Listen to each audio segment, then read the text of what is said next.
Hello welcome back to my channel. അങ്ങനെ സൂരത്തിലെ പരിപാടികളൊക്കെ കഴിഞ്ഞ് ഞങ്ങൾ മടങ്ങി പോവുകയാണ് കേട്ടോ. അപ്പോൾ ഞങ്ങൾ കയറുന്നതിന് മുൻപ് എയർപോർട്ടിൽ നിന്ന് തന്നെ ഞങ്ങളൊരു മാഗി കഴിച്ചു. അപ്പം ഇത് നല്ല അടിപൊളി മാഗി ആയിരുന്നു. പൊതുവേ എയർപോർട്ടിൽ ഒന്നും നമുക്ക് അഫോർഡ് ചെയ്യാൻ പറ്റുന്നുണ്ടായിരുന്നില്ല, പക്ഷേ ഇത് ഭയങ്കര ടേസ്റ്റി ആയിരുന്നു. വെറും 70 രൂപയ്ക്കാണ് നമുക്ക് ഇത് കിട്ടിയത്. കാര്യം 10 രൂപയുടെ മാഗി പാക്കറ്റ് ആണെങ്കിലും എയർപോർട്ടിൽ നിന്ന് അത് ഈ ഒരു 70 റുപ്പീസിന് കിട്ടുക എന്ന് പറഞ്ഞത് അത് വലിയൊരു കാര്യമാണ്. അപ്പോൾ ഇതാണ് നമ്മുടെ സൂരത്ത് എയർപോർട്ട്. അപ്പോൾ അങ്ങനെ ഞങ്ങൾ എയർപോർട്ടിൽ പോയി. കുറച്ച് ഡിലേ ഒക്കെ ഉണ്ടായിരുന്നു ഫ്ലൈറ്റ്. അപ്പോഴേക്കും ഞങ്ങൾ കുറേ ഒരു ഉച്ചയാകുമ്പോഴത്തേക്കും ഞങ്ങൾക്ക് വിശന്നപ്പോൾ അവിടുത്തെ ഒരു കഫേയിൽ പോയി. ഇപ്പോഴും നമ്മുടെ ബാംഗ്ലൂർ എയർപോർട്ടിലുണ്ടായിരുന്ന അത്രയും ഒരു എക്സ്പെൻസീവ് ഒന്നും അല്ലായിരുന്നു. അവിടെ നമ്മൾ 750 800 ഒക്കെ കണ്ട അതേ സാൻഡ്വിച്ചും ഫുഡ് ഐറ്റംസും ഒക്കെ ഇവിടെ വെറും 240 ആയിരുന്നു. കോഫി ആണെങ്കിലും അതെ അഫോർഡബിൾ റേറ്റിലായിരുന്നു. അപ്പോൾ അതുകൊണ്ട് ഞങ്ങളൊരു സാൻഡ്വിച്ചും ഒരു കോഫിയും കഴിച്ച് ഞങ്ങളിതാ ഫ്ലൈറ്റിലേക്ക് പോവുകയാണ് കേട്ടോ. അപ്പോൾ ഫ്ലൈറ്റിൽ നമുക്ക് പ്രത്യേകിച്ച് ഫുഡൊന്നും കിട്ടുന്നില്ല. വെള്ളം പോലും ഇൻഡിഗോയിൽ തരുന്നുണ്ടായിരുന്നില്ല. ആകെ ഒരു കപ്പ് വെള്ളമാണ് നമുക്ക് ഫ്രീ ആയിട്ട് തരുള്ളൂ. അങ്ങനെ ഞങ്ങളിതാ ചെന്നൈ എയർപോർട്ടിലേക്കാണ് ലാൻഡ് ചെയ്തത്. നമുക്കവിടെ കുറച്ച് നേരം ലേ ഓവർ ഉണ്ട്. ആക്ച്വലി ഒരു 2 hours ലേ ഓവർ ആണ് ഉണ്ടായിരുന്നത്. പക്ഷേ അവിടെ എത്തി കുറേ കഴിഞ്ഞപ്പോഴാണ് അറിഞ്ഞത് ഫ്ലൈറ്റ് മൊത്തം ഡിലേ ആയിട്ടുണ്ട് എന്നുള്ളത്. അപ്പോഴേക്കും ഞങ്ങൾക്ക് നല്ല വിശപ്പായിട്ടുണ്ടായിരുന്നു കേട്ടോ. അങ്ങനെ ഞങ്ങൾ എവിടെയാണ് ഫുഡ് എന്നൊക്കെ ഉള്ളത് തപ്പി നടന്ന് അവിടെ ചെന്നപ്പോൾ KFC ഉണ്ടായിരുന്നു, സബ്വേ, പിസ്സ ഹട്ട്, മോമോസ്, അങ്ങനെ ഒത്തിരി ഓപ്ഷൻസ് ഉണ്ടായിരുന്നു. ഈ KFC മോമോസൊക്കെ നമ്മുടെ പുറത്തുള്ള അതേ ഒരു റേറ്റിലാണ്, അല്ലാണ്ട് എയർപോർട്ട് റേറ്റ് എന്ന് പറഞ്ഞിട്ട് ഒരു എക്സ്ട്രാ ഒരു റേറ്റും കാര്യങ്ങളൊന്നും ഉണ്ടായിരുന്നില്ല. അപ്പോൾ അതുകൊണ്ട് തന്നെ ഞങ്ങൾക്ക് സമാധാനമായിട്ടൊന്ന് കഴിക്കണം. പിന്നെ ടൈമും ഉണ്ട്, ഇഷ്ടം പോലെ സമയവും ബാക്കിയുണ്ട്. അപ്പോൾ ഞങ്ങൾ സമയമെടുത്ത് കഴിക്കാമെന്ന് വിചാരിച്ചിട്ട് KFC അവിടെ ഒരു പുതിയൊരു റോൾ ടൈപ്പ് ഒരു വന്നിട്ടുണ്ടായിരുന്നു. അതും ഫ്രഞ്ച് ഫ്രൈസിൻ്റെയും ഒരു കോള, 2 കോളയുടെയും ഒരു കോംബോ, ബഡ്ഡി കോംബോ ആണ് ഞങ്ങൾ ഓർഡർ ചെയ്തത്. പിന്നെ കുറച്ച് മോമോസും ഓർഡർ ചെയ്തു. അപ്പം ഞങ്ങൾ വർത്തമാനം പറഞ്ഞപ്പോൾ അതൊക്കെയാണ് കഴിച്ചത്. അപ്പോൾ കഴിക്കുമ്പോഴേക്കും കുറച്ചൊന്ന് തണുത്തിട്ടുണ്ടായിരുന്നു. എന്നാലും ഞങ്ങൾ സമാധാനമായിട്ട് സമയം എടുത്തിട്ട് കഴിക്കാൻ പറ്റി. ഫുഡിൻ്റെ കാര്യത്തിൽ ശരിക്കും പെട്ടുപോയത് നമ്മുടെ ബാംഗ്ലൂർ എയർപോർട്ടായിരുന്നു കേട്ടോ. ചെന്നൈയും വലിയ കുഴപ്പമുണ്ടായിരുന്നില്ല, സൂരത്ത് ഒട്ടും കുഴപ്പമുണ്ടായിരുന്നില്ല. ബാംഗ്ലൂർ നമുക്ക് ഒരു രക്ഷയുണ്ടായിരുന്നില്ല. അവിടുന്ന് എന്ത് കഴിക്കുമ്പോഴും ഭയങ്കര കത്തിയായിരുന്നു. നേരത്തെ പറഞ്ഞ പോലെ സാൻഡ്വിച്ചൊക്കെ 800 900 700 കുറഞ്ഞ സാൻഡ്വിച്ച് ഇല്ല. കോഫിയൊക്കെ 400 500, ദോശ 560 700 ഈ ഒരു റേഞ്ചായിരുന്നു മൊത്തം ഉണ്ടായിരുന്നത്. ഇതാണെന്ന് വെച്ചാൽ നമ്മൾ പെയ്ഡായിട്ട് ഈ ഒരു 2 സാൻഡ്വിച്ചും ഒരു കോഫിയും ഞങ്ങൾ ഷെയർ ചെയ്തിട്ടാണ് കഴിച്ചത്. ഇതിന് തന്നെ 1500 രൂപയോളമായി. മാത്രമല്ല ഒരു ടേസ്റ്റും ഉണ്ടായിരുന്നില്ല. ഈവൻ അവരൊന്ന് ചൂടാക്കി തരാൻ പോലും മെനക്കെട്ടില്ല. പിന്നെ ഒന്നൊരു സമാധാനം കിട്ടിയത് അന്ന് നമുക്ക് ബഫേ ഉണ്ടായിരുന്നു. ഡിവൈനിന് ശരിക്കും കാർഡിൻ്റെ കാര്യത്തിൽ 2 റുപ്പീസിനാണ് ഈ ബഫേ കിട്ടിയത്. പക്ഷേ എൻ്റെ കാർഡ് എലിജിബിൾ അല്ലാത്ത കാരണം 1750 റുപ്പീസ് കൊടുത്തിട്ടാണ് ഞാൻ അന്ന് ഈ ബഫേ കഴിച്ചത്. കാര്യം അതിത്തിരി റേറ്റ് കൂടുതലാണെങ്കിലും ബാക്കി അവിടുത്തെ ഷോപ്സിനെ കമ്പയർ ചെയ്ത് ഇവിടെ നിന്ന് നമുക്ക് അൺലിമിറ്റഡ് ആയിട്ട് ഇഷ്ടമുള്ളത് കഴിക്കാമല്ലോ. മാത്രമല്ല വളരെ ടേസ്റ്റി ആയിരുന്നു കേട്ടോ. അവിടുത്തെ ഓരോ ഡിഷും ഭയങ്കര നല്ലതായിരുന്നു. അപ്പോൾ അതുകൊണ്ട് ആ ഒരു നഷ്ടബോധം തോന്നിയില്ല. അന്നത്തെ ഒരു ദിവസം ഈ ഒരു ഫുഡിലാണ് പിടിച്ചുന്നത്. മാക്സിമം നമ്മൾ കഴിക്കുകയും ചെയ്തു. എന്തായാലും അൺലിമിറ്റഡ് ആണ്, അപ്പോൾ മാക്സിമം ഞാൻ ആസ്വദിച്ച് കഴിക്കുകയും ചെയ്തു. അപ്പോൾ നമ്മൾ പിന്നിലേക്ക് വരികയാണ്.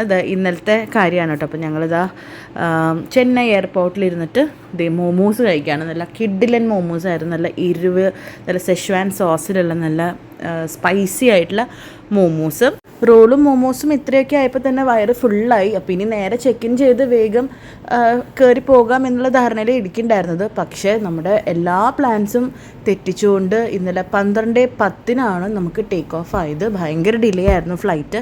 അപ്പോൾ അതുകൊണ്ട് ഇത്രയും ഡിലേ വന്നതുകൊണ്ട് അവരുടെ ഇൻഡിഗോൻ്റെ വക എല്ലാവർക്കും ചെറിയൊരു സ്നാക്കിൻ്റെ ഒരു കിറ്റ് അവർ തന്നിട്ടുണ്ടായിരുന്നു. അപ്പോൾ ആദ്യം പോയവർക്കൊക്കെ സാൻഡ്വിച്ചും കാര്യങ്ങളൊക്കെയാണ് കിട്ടിയത്. ഞങ്ങൾ ഇതെന്താ സംഭവം എന്നൊക്കെ തിരിച്ചറിഞ്ഞ് ചെല്ലുമ്പോഴേക്കും ഞങ്ങൾക്ക് ഇങ്ങനത്തെ ഒരു പാക്കാണ് കിട്ടിയത്. അപ്പോൾ സോറി ഫോർ ദ ഇൻകൺവീനിയൻസ് എന്നൊക്കെ പറഞ്ഞിട്ട് ഒരു പാക്ക്, അതിൻ്റെ ബാക്കിൽ നമുക്ക് ടൈം പാസിനുള്ളൊരു ഗെയിമും കാര്യങ്ങളൊക്കെ സെറ്റ് ചെയ്ത് തന്നിട്ടുണ്ട്. സത്യം പറഞ്ഞാൽ ഉറങ്ങി വീഴുമായിരുന്നു, അത്രയും ടയേർഡായിരുന്നു, വിഷമം തുടങ്ങിയിട്ടുണ്ടായിരുന്നു. ഈ കുക്കീസിനാണ് അതിന് 100 രൂപ പറഞ്ഞിരുന്നത്. മന്ത്സ് നീഡഡ് ഒരു കുക്കീസ് ഉണ്ട്. ഇതിലാണ് 100 രൂപ പറഞ്ഞത്. ഞാനെടുത്ത വീഡിയോ നോക്കി അറിയാം. ഇതിലെന്താണ് spicy trail mix, roasted without a single drop of oil. Juice കാണും. ജ്യൂസ് ഞാൻ കുടിക്കാത്ത ജ്യൂസാണ്. എന്നാ പലർക്കും പല സാധനം കേട്ടോ. കുറെ പേർക്ക് സാൻഡ്വിച്ച് ഉണ്ട്, കുറെ പേർക്ക് സാൻഡ്വിച്ച് ഉണ്ട്. സാൻഡ്വിച്ച് കിട്ടാത്തതിൻ്റെ സങ്കടത്തിൽ തൽക്കാലം എന്താ ബിസ്ക്കറ്റ് കഴിച്ച് അഡ്ജസ്റ്റ് ചെയ്യാമെന്ന് വിചാരിച്ചു. വലിയ ബിസ്ക്കറ്റാണ് കേട്ടോ. അത് ടേസ്റ്റ് ഉണ്ട്, പക്ഷേ നമ്മളത് കഴിക്കുമ്പോൾ നമ്മുടെ പല്ല് പോകുമോ എന്ന് നമുക്കൊരു സംശയം തോന്നും. അത്രയും ഹാർഡാണ്. പക്ഷെ കടിച്ചു കഴിഞ്ഞാൽ കഴിക്കാൻ നല്ല ടേസ്റ്റി ആയിരുന്നു. അപ്പോൾ കഷ്ടപ്പെട്ടിരുന്ന് കഴിച്ചുകൊണ്ടിരിക്കുകയാണ്. ശരിക്കും ആ ഒരു വലിയ ബിസ്ക്കറ്റ് കഴിച്ച് കഴിയുമ്പോൾ തന്നെ അത്യാവശ്യം നമ്മുടെ വയറ് ഫില്ലാവും. അത്രയും വലിയ ഹെവി ആയിട്ടുള്ളൊരു ബിസ്ക്കറ്റാണ്. അത് കഴിച്ച് കഴിഞ്ഞപ്പോഴേക്കും നമ്മുടെ ഫ്ലൈറ്റിൽ കയറാനുള്ള ടൈമായി. അപ്പോൾ ക്യൂ നിൽക്കണം. എല്ലാവർക്കും മടുപ്പായി. കാരണം കുറേ നേരമായിട്ട് നമ്മളിങ്ങനെ വെയിറ്റ് ചെയ്തുകൊണ്ടിരിക്കുകയാണ്. അപ്പോൾ ഡിവൈൻ്റെ ഫ്ലൈറ്റിൽ കയറിയിട്ടാണ് ബിസ്ക്കറ്റ് കഴിച്ചത്. ഒരു വട്ടം കടിച്ചപ്പോൾ ഡിവൈൻ്റെ പല്ലെന്തോ ഇളകി. കാരണം അത്രയും ഹാർഡാണ്. അങ്ങനെ നമ്മളിത് ടേക്ക് ഓഫ് ചെയ്യുകയാണ്. അത് കഴിഞ്ഞ് കുറച്ച് കഴിഞ്ഞപ്പോൾ വീണ്ടും ബോറടിച്ചപ്പോൾ അതിലുണ്ടായിരുന്ന ഈ നട്ട് മിക്സ് എടുത്തു, സ്പൈസി ട്രയൽ മിക്സ്. ശരിക്കും പറഞ്ഞാൽ നല്ല സാധനമാണ്, പക്ഷേ എനിക്ക് പേഴ്സണലി ഇഷ്ടമില്ലാത്ത നട്ട്സാണ് അതിലുണ്ടായിരുന്നത്. അതിൽ ഞാൻ കഴിക്കുന്നത് ആകെ പീനട്ട്സും ആൽമണ്ട്സും ആയിരുന്നു. ബാക്കി അതിൽ flax seed, pumpkin seed, cranberry, cherry, മറ്റേ ഡ്രൈഡ് ഗ്രേപ്സ് അങ്ങനെയുള്ള ഐറ്റംസ് ആയിരുന്നു. അപ്പോൾ അത് ഞാൻ ഡിവൈന് കൊടുത്തു. ഞാൻ എന്നിട്ട് വേഗം കിടന്ന് ഉറങ്ങി. പിന്നെ വീഡിയോസ് ഒന്നും എടുക്കാൻ എനിക്ക് പറ്റിയില്ല കേട്ടോ. ജ്യൂസും എനിക്ക് ഇഷ്ടമില്ലാത്ത ജ്യൂസായിരുന്നു, അപ്പോൾ അതും ഞാൻ കുടിച്ചില്ല. ഇൻഡിഗോന്ന് കിട്ടിയൊരു വെള്ളം കുടിച്ചു. ഹലോ, അങ്ങനെ ഞങ്ങളിതാ വീട്ടിലെത്തി. ഇന്നലെ വണ്ടിയിൽ കയറിയത് എനിക്ക് ഓർമ്മയുള്ളൂ. അപ്പോൾ തൊട്ട് ഞാൻ നല്ല ഉറക്കമാണ്. ശരിക്കും ഭയങ്കര ടയേർഡായിരുന്നു. കുറേ നേരം വെയിറ്റ് ചെയ്യലും ഒക്കെ ആയിട്ട് ഭയങ്കരമായിട്ട് ടയേർഡായിപ്പോയി. അപ്പോൾ വീട്ടിൽ വന്ന് ഇന്നലെ വേറെ ഒന്നിനും നിന്നില്ല. അപ്പോൾ തന്നെ വേഗം കിടന്ന് ഉറങ്ങി. രാവിലെ എണീറ്റിട്ട് ആർത്തി പിടിച്ചിട്ട് ഹോംലി ഫുഡ്. കാര്യം നമ്മൾ ഒരു ദിവസം 2 ദിവസം കഷ്ടിയാണ് വീട്ടിൽ നിന്ന് മാറുന്നത്. പക്ഷേ ഫുഡിന് വേണ്ടിയിട്ട് ഇത്രയും നമ്മൾ കഷ്ടപ്പെട്ടു. 2 ദിവസം ശരിക്കും നമ്മൾ ബഡ്ജറ്റ് നോക്കി കഴിക്കേണ്ട ഒരവസ്ഥയായിരുന്നു. ബഡ്ജറ്റ് ഉണ്ടെങ്കിൽ ചില സമയത്ത് നമ്മൾ ഫുഡിന് വേണ്ടി കൊടുത്തതും ഒട്ടും ടേസ്റ്റ് ഇല്ലാത്ത, നമുക്ക് ഒട്ടും സാറ്റിസ്ഫൈഡ് അല്ലാത്ത, നമുക്ക് ഇഷ്ടമില്ലാത്ത കുറേ സാധനങ്ങളാണ് കഴിക്കേണ്ടിയും വന്നത്.